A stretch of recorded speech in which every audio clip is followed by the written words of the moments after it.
So with the addition of, well, every Psuedo Exalted and Exalted weapon being able to equip newer and newer mods, we get newer and newer ways to mess around with them. Well, hell, let's have a blast of a fun time. Or we can say the build's a blast.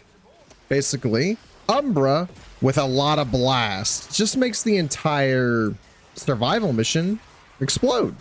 It's one of the builds I've been using on him now. Is it a practical build? Probably not. It doesn't have good single target damage, but since I usually bring him to survival missions or missions I know there's going to be a cluster of enemies, I can get away with running blast or gas or viral if I wanted.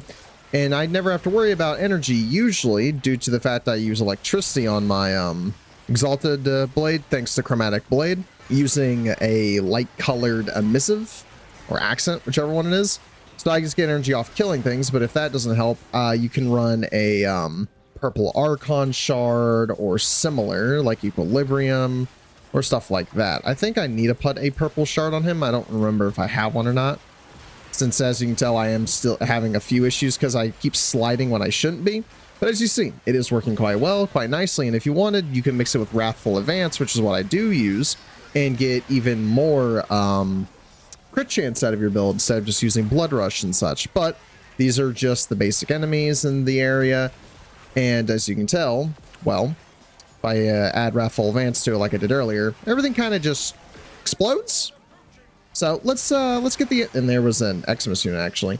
Let's go ahead and get the enemies to be a little bit tankier than what they currently are, because I'm gonna be honest with you, they not exactly what I would call a challenge. Granted, single target damage will always be an issue because we're using blast and electricity. But let's see an Acolyte or just any higher tier enemies. Let's let these guys progress forward a bit, because as you can tell, I mean, look at that. That's crazy. So I will see y'all when an Acolyte has spawned. Let's get an Acolyte here. So I'll see y'all when an Acolyte spawns. With the Acolyte spawning soon, I wanted to also give a little tip. If you would like to do something with, say, not using electricity on your melee weapon, you could also use what I use, which is the Grimoire I have, where I have it built for gas, electricity, and some other elements, and basically I just throw it into the crowd, and as it affects anybody who has overguard by some chance, I will gain their overguard. As you can tell, I have like 6k overguard. That's because I'm using secondary fortifier, and all I'm doing is either shooting it or throwing the big ball at them like this. And well, if there is a, what is the word? If there is a single guy in there with it, holy, okay, Malice just got destroyed. But if there's a single guy in there who actually can have overguard, it will strip it slowly. And since I'm running gas on it, since I'm running gas on it, it just continues to proc over time. So as you can see, I can just kind of do this. And despite this thing not being built to do damage or anything, just shred a little bit of their overguard. I'll gain a ton of it, 15k to be exact. And gas will now be spread on everybody. So the blast and electricity can spread that even further.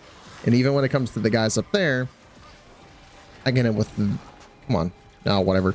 Usually the blast will hit them, but as you saw, the Acolyte got slaughtered with ease, and you now know how I continuously keep up all my energy, that either being Chromatic Blade, or using my Grimoire to deal with overguard and just progressively, or not progressively, retroactively getting me energy thanks to electricity procs. So I'll cover the build in the Simulacrum, show off how I built my Exalted Blade and my Umbra. So I will see y'all in the Simulacrum. So I will see y'all there.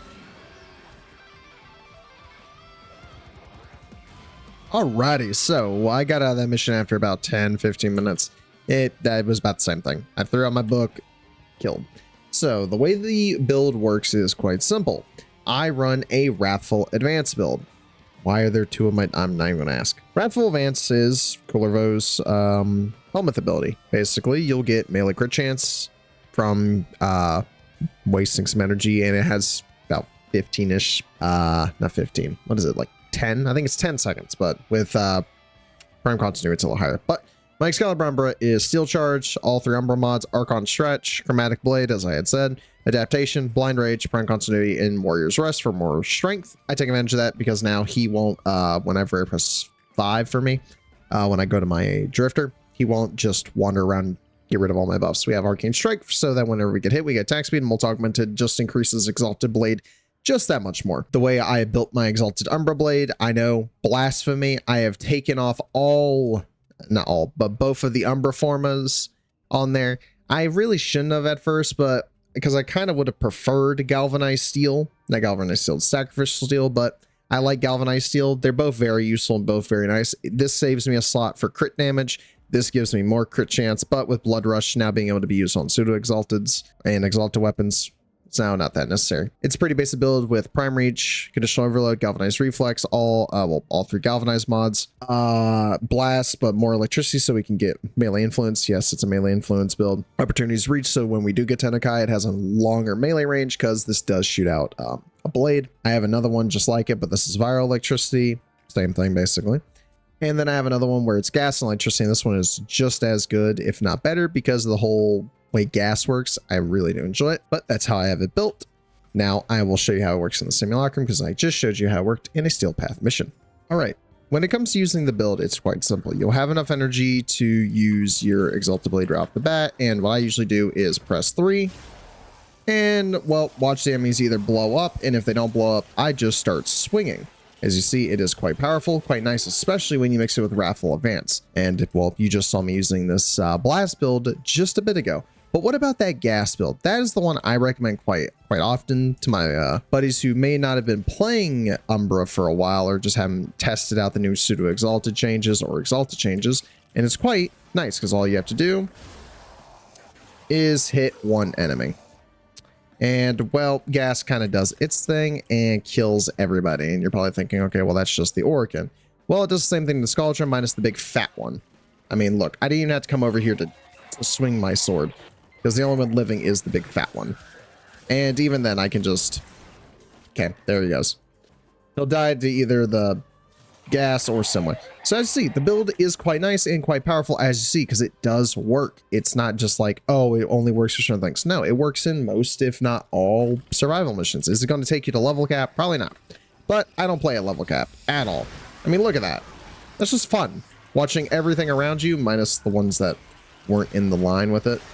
I mean, just watching every enemy just slowly die as you just kill one singular enemy. It's quite nice, I'm being honest, because it's just... your build's working. I'm gonna head back to the back rooms and I'll give you my final thoughts over the changes and stuff like that. When it comes to the changes that have been applied to all of the Pseudo Exalted and Exalted frames, I like all of them. Being able to put Arcanes on your Exalted weapons, being able to mod them with Blood Rush, Weeping Wounds, and mods that we originally couldn't is such a phenomenal change. Now, the only thing I wish I could do is get a Riven for some of them. Imagine being able to have elements that you couldn't have because you ran out of slots, or being able to have increased stats that you can't have for the same reason, or they're just not optimal. That is the only thing that would actually make them like the best option in the game, instead of just running a normal melee weapon. Other things like that that y'all need to remember to do is to do the Gifts of the Lotus, because we have an Elite and two other ones, one for an Operator and Drifter Dex unit, suits, and a Wisp Dex skin, and an Umbra Forma Blueprint. The Umbra Forma Blueprint one is a level 110 to 115 Corpus Survival. There's not a lot of enemies in there. It's not that hard. But if y'all want to see more videos like this and do enjoy my content, make sure you guys hit that like button, do subscribe, and turn on that bell for post notifications so you always get notified whenever I post another video. I love seeing all the comments y'all have been posting on all of my videos. I do enjoy them, and I do read them, and I do reply to all of them. But I hope you guys have a great rest of your day. See y'all in the next one. Peace out, everybody.